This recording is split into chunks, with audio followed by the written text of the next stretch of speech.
Hello, this is Angelia, and you are listening to or watching the podcast, Why You Do What You Do, the podcast that talks about human development and psychology, maybe help you figure out a little bit more about why you do what you do. And we were talking about surviving a spouse, and we're going to continue with that. Although it takes time for the pain to heal, most bereaved spouses eventually rebuild their lives, and you should. I mean, it's very unfortunate, and of course you're going to be sad, and you're going to grieve for your spouse, of course, but, you're still here, and you need to keep living until, it's your time to go.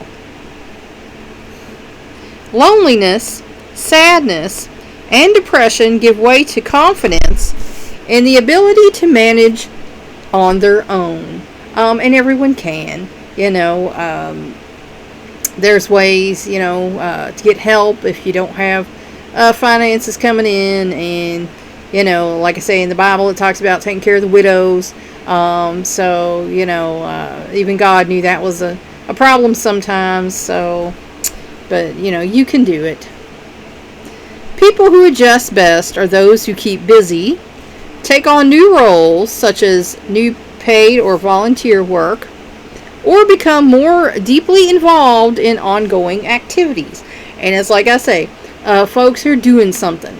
That's one of the problems with my mother-in-law. She's not the doing type. She's the sitting type, and likes to be waited on. So, for her, losing her husband was like, oh no, who's going to take care of stuff now? And she enlisted my husband and her grandchildren, and they're the ones who got to take care of the house and yard and everything now. Unfortunately, if you're sitting on your butt being depressed, that's how your life's going to go. If you're doing something, keeping busy, taking up a new hobby, your life is going to be much better, because if all you're doing is sitting there, woe is me, oh my, then that's going to be your life. They see friends often, and they may join support or self-help groups, and those are helpful. I used to run a couple of support groups, and I know people who ran a grief support group, and they can be helpful. So, if you find yourself kind of stuck in that mindset as, I can't go on without this person, then I do recommend that you go to a grief support group and work out this, with other people, to realize you're not alone, and you can get through this. Adult children can be an important source of assistance and emotional support. And that's in some cases, certainly not every cases, because we know all families are different. The ability to talk openly about their experience can help some people find meaning and coherence in the transition to widowhood. And sometimes it doesn't make sense, and people are lost and they don't understand. How could this happen? Why did this happen? And they go through all of these emotions and all of these, things that they try to figure out on their own. And of course, sometimes there's just nothing to figure out. And you could say, well, if I'd have done this, or she'd have done that, or whatever. But you can do that all day long. And it's not going to solve anything. So, if you need the help, get help to try and make sense of, your spouse's death, if you're struggling with it. And it's definitely good to do that, so that, you can move on in life without just sitting and dwelling on that all day long. For women, especially, the distress of loss can be a catalyst for introspection and growth, for discovering submerged aspects of themselves and learning to stand on their own feet. Now, some women, I know of a woman that she's just a homemaker, and I'm not belittling that. I did it for 3 years. With the first year each of my child was born, we read that was important. We took parenting classes, and it was important for them to be with someone they trusted implicitly the first year of their life. So I stayed home for the first year of their life, and did that for each one of my kids. So if the person never worked outside the home or did anything, they might want to be introspective and say, now I don't have my spouse, so what do I do with my life now? And they might want to think back, like I did with some of my coaching clients and students too, when they were younger. What did I want to do when I grew up? And that sounds simple, but it's still there, and the person inside of you remembers. And if you don't want to do that anymore, there's something you probably can do, and it could probably be good at. And like I said, usually the place you could start looking is the place you got the best grades in, because that was something that you liked and came easy to you, and that's why you get the best grades in it. So those are some things that you can do to get a life, if you want to call it that, after you're a widow or widower, and grow as a person, because sometimes your spouse is your commiserator. That I see that a lot. I don't like it, where there's a negative feedback loop, and they're like, oh yeah, this is bad, oh yeah, this is bad, and then they're happy that they agreed that this is bad. So then that continues, and they never grow as a person, because that's their MO, is they're stuck in this negative thing where that's how they get along and that's how they talk to each other, is it's all negative. So personal growth is something that if that was where you were stuck, you can grow as a person, and overcome that negative outlook on the world. For discovering submerged aspects of themselves, a lot of, especially women, are raised to be people pleasers. We're supposed to make everybody else happy. We're supposed to do for them. We're the wife and mother, and that's our job once we get married and have children. But sometimes that might leave you unfulfilled. There are people who say, all that made them happy all their life. They never wanted to do anything else, and that may be true. But a lot of people have things they would like to do in life. And so if that was something that you never explored when you were, when your spouse was alive, then that's something that you can look into after they're gone, is, what is there in me that maybe I didn't look into because they were there and I was busy with them. And learning to stand on their own feet. Again, like I say, there are some women who never work. And President Obama wanted these women to be able to have, Social Security and things like that, for themselves, and health care and things like that for themselves, because raising children is an important job. Somebody's got to do it. Unfortunately, there are a lot of children who do that for themselves, and the family doesn't bother. But I see them out there all the time. You don't want to be helpless. That's one of the things I say about a woman I know, is like, I don't want to be the helpless woman. Woe is me, No. I'm going to figure out a way to do things if I want to do things. It's going to happen. So, staying on your own 2 feet might not mean you're going to go out and make as much money as your husband did, because you're probably not, unfortunately. The guys are still making more money than us, ladies. Ain't that a shame? But you can do something. You can do something with your life. More accurately, or more acutely aware of their own mortality, because of course once your spouse goes, you're going to be thinking about that. They may reevaluate their lives in a search for personal meaning. And a lot of people do that.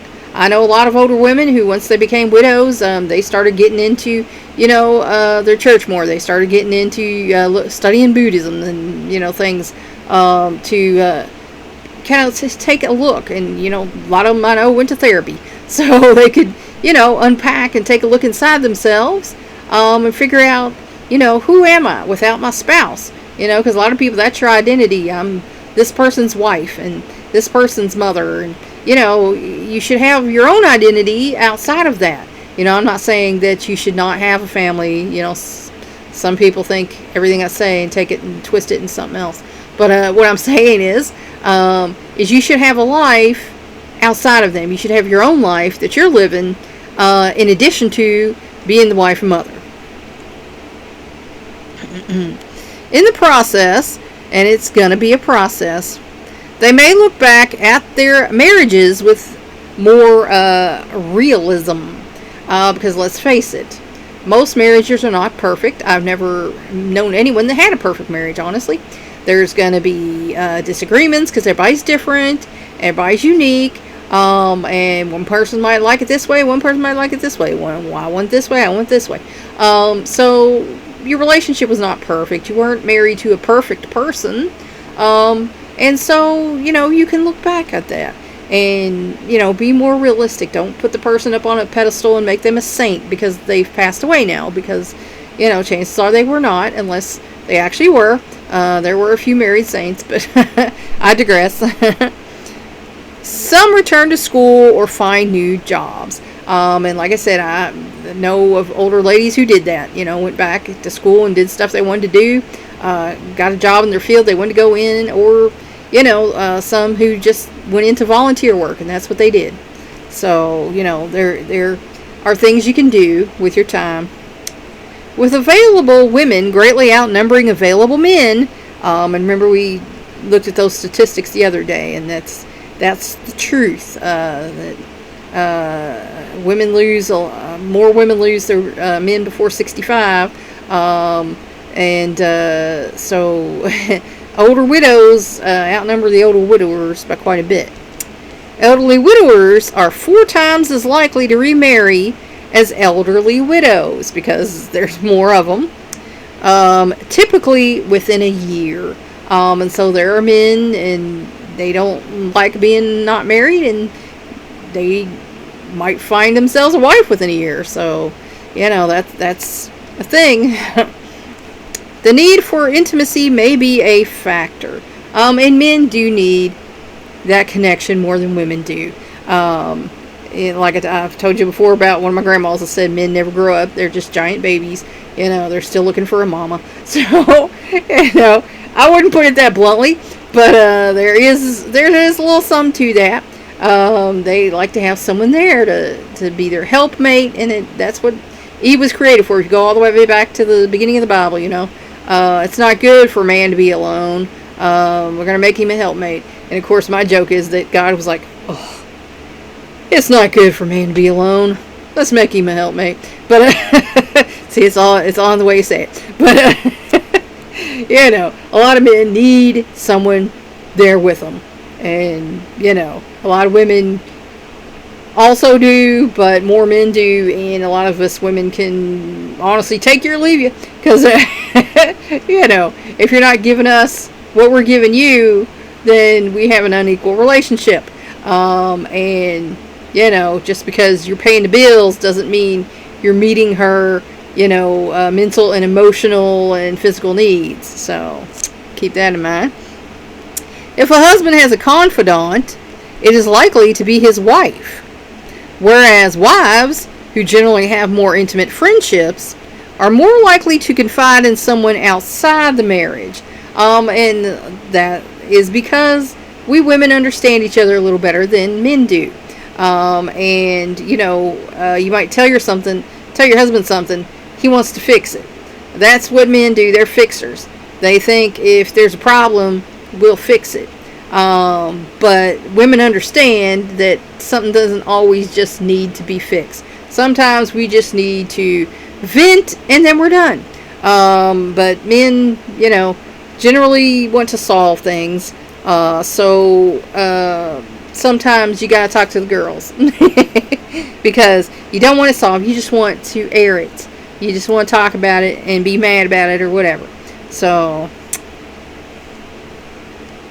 many widows are not interested in remarriage, and we talked about that before. And there may be many reasons in that. Their marriage might not have been awesome, and so they're like, I'm not doing that again. Like that one lady I know said, not doing that again.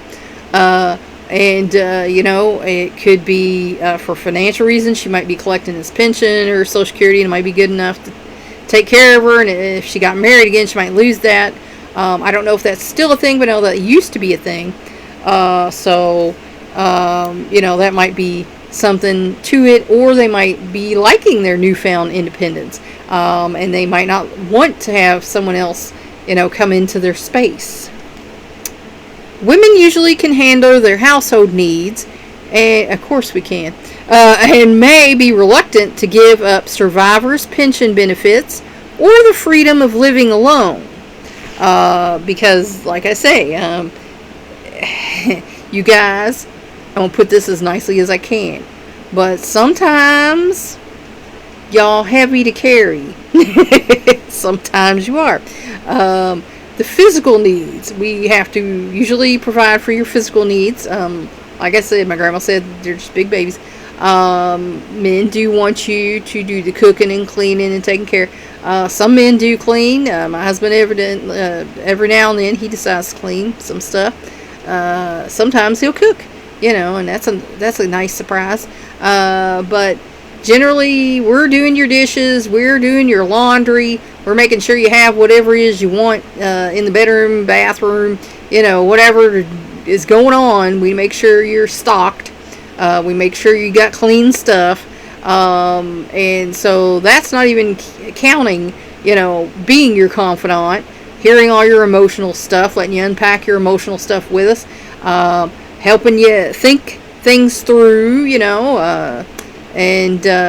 just trying to be positive, because, men do tend to be more negative, and trying to keep a positive light on things. So, when you take that off of a woman and she doesn't have to deal with that anymore, some women are just so happy that they don't have to worry about that anymore. Their lives become better, it's like, what is that commercial? Better, faster, stronger. But, everyone's different, and there are women who want that back and women who just maybe not so much. Or to face the prospect of caring for an infirm husband, perhaps for the second time. Because if she had to nurse her first husband through an illness or everything, she might not want to deal with that again. She might not want to get involved with a person and then have to go through that loss again. So, some widows are just like, I'm not doing that again. I'm just not happening. Losing a parent in adulthood, and most of us do lose our parents in adulthood. Little attention has been paid to the impact of a parent's death as an adult child, because, they just haven't done studies on it and everything and how it affects you. We know that it affects young people very strongly, but, as far as adult children losing their parents, people just take that as a natural thing, so there hasn't been a lot of research done on it. Today, with longer life expectancies, this loss normally occurs in middle age, and that's between 30 and 60, and usually that is when we lose our parents. In-depth interviews with 83 volunteers aged 35 to 60 found a majority of bereaved adult children still experiencing emotional distress, ranging from sadness and crying to depression and thoughts of suicide after 1 to 5 years. So, a lot of people are still pretty upset. Now, when my mother passed away, like I said, we didn't really expect it to happen when it happened, because she was doing so much better. Like I said, she had told me to quit my job and help her out. 2 months into that, she's suddenly gone. And not only did I have the loss of my mother, but I had the loss of the grandmother to my children, loss to the person who was, now paying me to work for her. So my whole life was upheaved. And I did go through depression and anxiety, where I got up every morning. I'm like, what am I going to do? I don't know, what's what, who's who, what's going on. And so I talked to my doctor about it, and I did get on antidepressants and anti-anxiety meds for about 6 months. And after that, I felt like I was fine. And I got off the meds, and I haven't needed them, anymore. So, there is a period a bereavement, especially if you're close to the person.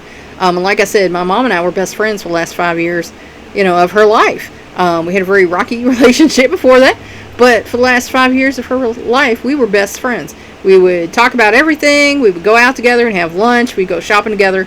And no, she wasn't buying me everything. I had my own money to buy things. So, because I was working at the time still. So, not only did I have my best friend, but she was also my mother. So it was like a double loss there.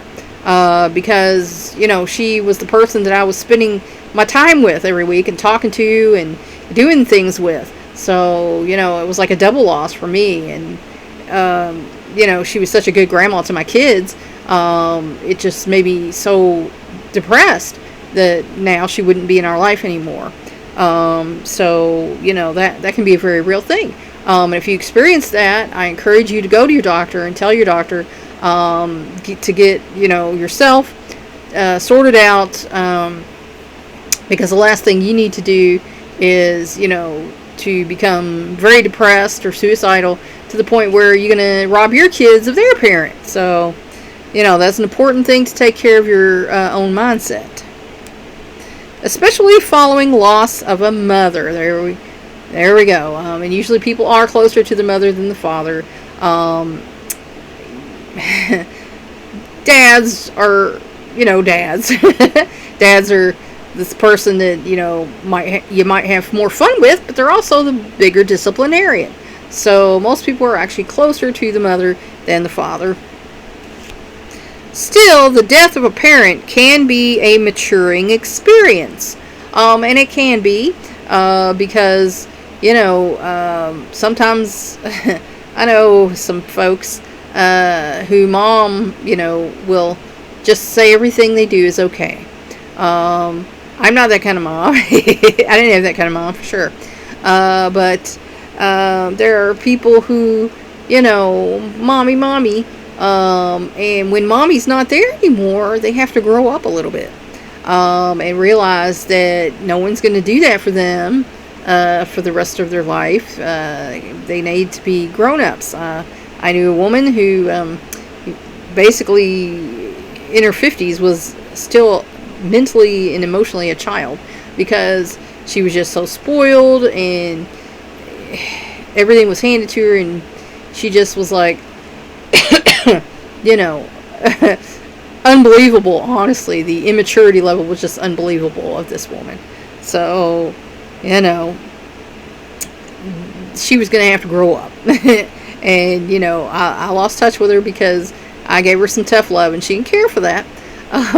Which, most people don't. But, you can't be trying to get everyone in your life to take care of you. You can't be trying to sleep on people's couches and stuff like that because you don't want to have your own life.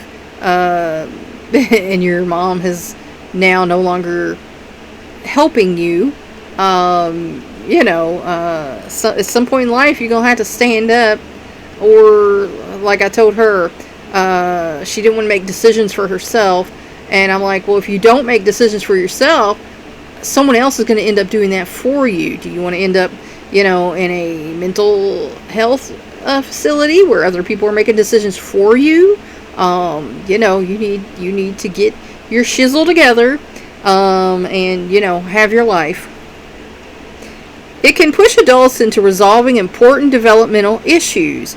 Like I'm talking about right there. If you were never grown up, if you relied on your parents, I know people who lived with their parents all their life. I know of a woman who was still with her mom, and mom passed away, and unfortunately she wasn't a super dependent person, so that when mom was gone, she did get her own life and had a life. So I mean, that's good, but there are people who I hate to say spoiled, but they relied heavily on being with the parents, and so never got a life of their own. Achieving a stronger sense of self and a more pressing, realistic awareness of their own mortality. Because, like I say, I hate to be the one to tell you, but if you're alive, you're going to die. along with a greater sense of responsibility. And that's something that, like I say, these adult children, not talking about just plain you're an adult, adult children whose parents, spoiled them and hovered over them and smothered them, and they need to learn to take responsibility for their own lives. Your life is your own. And, if one of those type parents leaves and you're left, then you are suddenly on your own, and you need to take responsibility for your life and live it and take care. Commitment, again, a lot of people, commitment phobes. I know some people like that. That they just don't want to make any commitments, don't want to have any commitments, and that just robs them in their life. And attachment to others. If you grew up like I know the woman I was talking about, and mom was always there, and that was your buddy and your friend, and you never had friends outside of that, and there are people like that, that's kind of sad. And so once that relationship is gone, you might feel like you don't have anybody in your life. So it's important to get out, become socially active, make some friends, so you don't feel like your whole life is gone. The death of a parent often brings changes in other relationships, and of course it does. A bereaved adult child may assume more responsibility for the surviving parent and for keeping the family together. And mine just kind of fell apart when my mom passed away, honestly. There was some family members who tried, to keep things together. And of course my kids loved their grandma so much. There were comments made that, it wasn't as good as grandma, and, this bugs me about this. Grandma wasn't like this, and, and I tried to say, hey, but at least they were trying, they were making an effort, but, things change with time, and, kids grow up and realize, well, yeah, at least they were trying. But then I think because it wasn't the same, and they could tell the kids' reactions were, that way, that they actually have stopped doing things like that, which is a shame, because what children need is consistency. They need that connection. Sometimes families just do fall apart when, if the mom was the glue, and like I say about my grandparents' generation, the grandmas were the glue, and families just fall apart, and that's a shame. Don't let that happen to your family. Make an effort to, keep the family cohesive, because it's going to be enriching to all your lives, and, stuff happens, and it's better if you're there for each other. Self-reported psychological impacts of a parent's death.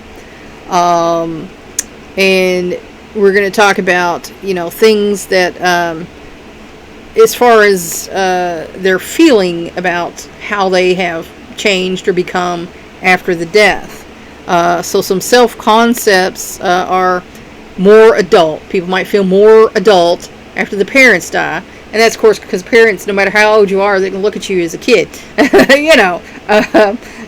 husband's mom is, in her 90s, and she still talks to my husband who's in his 60s like he's a little kid. So when your parents go, you might feel more adult. More self-confident, because, sometimes you get a lot of advice from the parents, and they can erode your self-confidence by trying to get you to be them. And so without them there, you might become more self-confident. More responsible without, them to fall back on. Some people have to become more responsible. Less mature. There are some people who regress. I've known some people who regress. The death is an impact that they weren't ready for, and they go the other way. They become less mature and act, like wild things and crazy things, and that's a shame, but that can also happen. And some people have no impact. And that's usually if there was not a great relationship to begin with, to where, that parent being gone is just not that big a deal in your life. So, feelings about mortality, increased awareness of their own mortality, because now the parents are gone. Your generation's next. So, more accepting of their own death, because let's face it, like I say, if you're born, you're gonna die. So when you see the parents go, well, I'm going there too. So, made concrete plans regarding their own death. Some people, once they have to do a, parents' funeral, they're like, oh, well, that was awful, so now I'm going to make it easier for my family.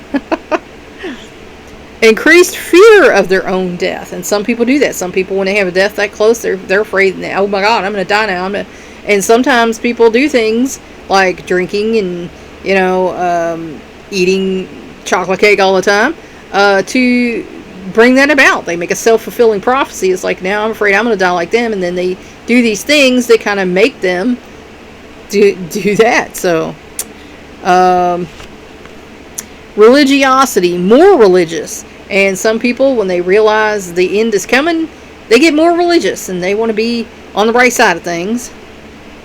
Less religious. Some people get ticked off. I've said I was kind of mad at God, didn't speak to him for a while after my sister died, because I was like, why? I just knew God was going to pull a miracle out and, she'd get to go home, but she didn't.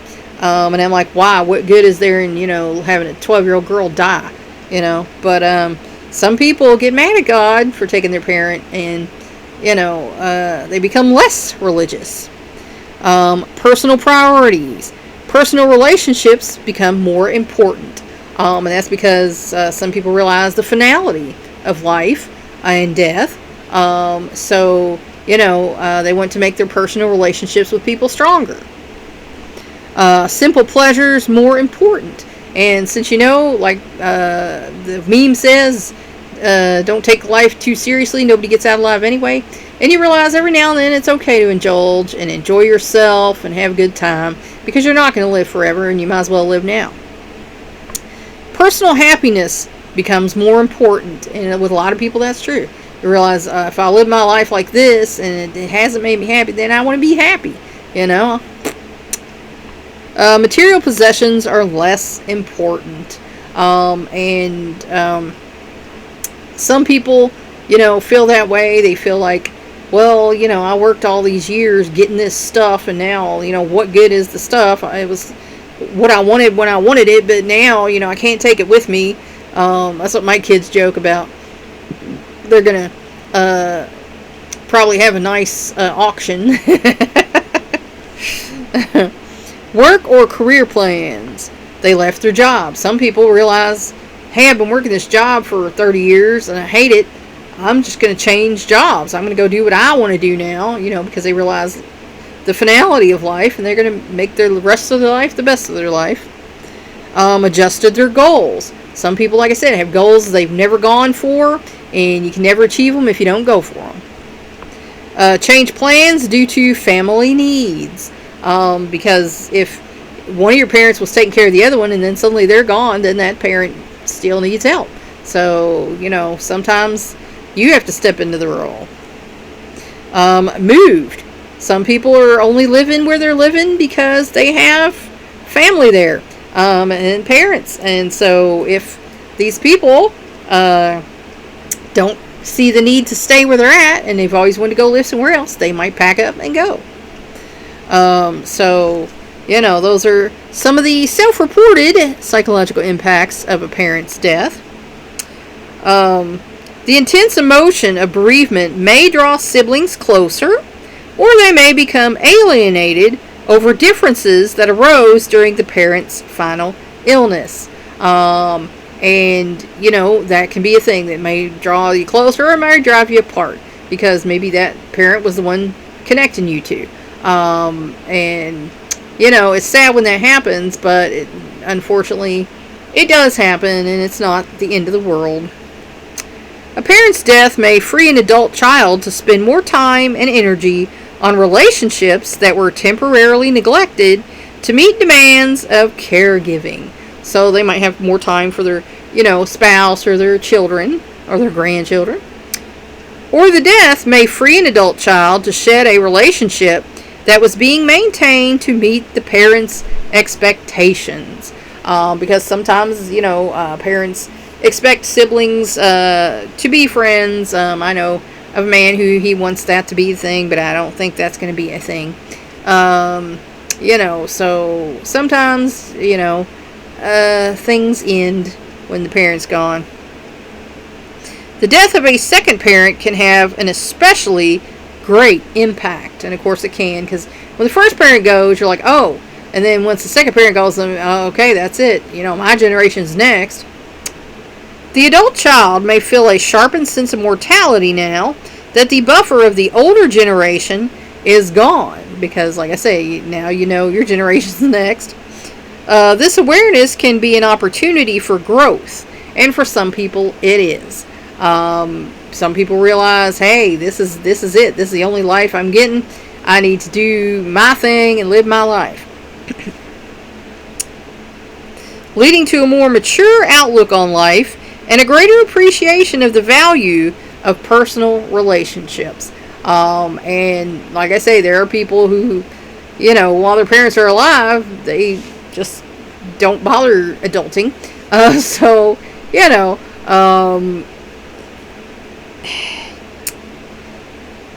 People are important in your life. And sometimes you don't really realize that until you start losing other people. Recognition of the finality of death and of the impossibility of saying anything more to the deceased person once they're gone motivates some people to resolve disturbances in their lives and ties to the living while there is still time. Because, like I say, on the day you're gone, that's when you're gone. So if you wanted to, ask a person something like, why did you do this? Why did you say this? The time to do it is while they're alive. If you want to forgive someone for something they did to you, the time to do it is while they're alive. Because once they're gone, you're not getting that chance anymore. Some people are moved to reconcile with their own adult children. Because some people, when their parents go and they realize, well, was I the best parent ever? I don't know. And they want to talk, to their kids. I'll talk to my kids. And, one of my children said, I think you were a great mom. You were hard when you needed to be hard, and you were soft when you needed to be soft. And I said, good, but that's what I was going for. So, I wanted that balance, because I knew mine were too authoritarian, and my husband's were too permissive. So I was striking for that, authoritative line there. I wanted to be hard when I needed to be hard and soft when I needed to be soft. And evidently I struck a pretty good balance, because that's good to hear from your own kids. Sometimes estranged siblings, realizing that the parent who provided a link between them is no longer there, try to mend the rift. And some folks do that. I know a set of twins who were not happy, and they moved away from each other, and then when the mom died, they got back together and were talking to each other again. But that doesn't always happen, and sometimes the differences are too great, and people drift away. So that's a shame, but it can happen, and it's just not the end of the world. You can fill that void with other relationships, and